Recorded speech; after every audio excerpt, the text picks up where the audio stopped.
ഏറ്റവും നല്ലൊരു പ്രവർത്തനം നടന്നു. അത് കിറ്റ് വിതരണമായിരുന്നു. 12 കിറ്റുകളാണ് കൊടുത്തത്.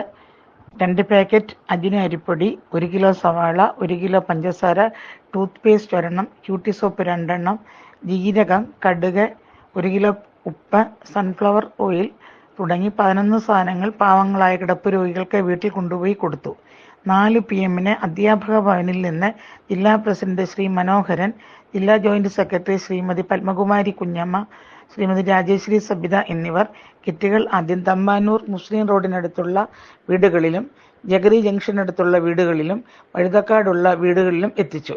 എല്ലാവരും അധ്യാപകരെ കൈകൂപ്പി കിറ്റുകൾ സ്വീകരിച്ചു. അവർ ഓരോരുത്തരും അവരുടെ കഷ്ടപ്പാടുകൾ വിവരിച്ചു. 6:30 PM അധ്യാപകർ പിരിയുകയുണ്ടായി. നല്ലൊരു പ്രവർത്തനം തന്നെയായിരുന്നു അത്.